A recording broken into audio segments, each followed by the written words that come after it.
Azərbaycan və Ermənistan arasında əldə edilmiş iki tərəfli razılığa və humanizm prinsiplərinə uyğun olaraq Azərbaycan Respublikasının Cinayət Məcəlləsinin müxtəlif maddələri ilə təqsirli bilinərək ölkəmizdə cəza çəkən 4 nəfər Xaçatryan Vakif Çerkezi, Sucyan Gevorg Rubinoviç, Davtyan David Tigrami və Eyulcikçiyan Vigen Abram Ermənistana təhvil verilib.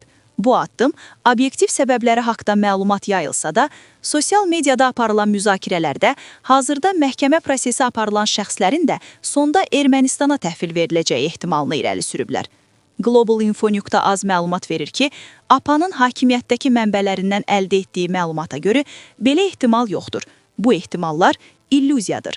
Azərbaycan xalqına qarşı cinayət törətmiş xuntanın rəhbərləri və digər şəxslərin azadlığa buraxılması və ya Ermənistana təhvil verilməsi ehtimalı yoxdur deyə hakimiyyətdəki mənbə bildirib. Başqa bir hakimiyyət rəsmisi də agentliyə qətiyyətlə eyni fikri söyləyib. Onlar törətdikləri cinayət əməllərinə görə cavab verəcəklər və günahları sübut olunduqdan sonra ən sərt formada cəzalandırılacaqlar.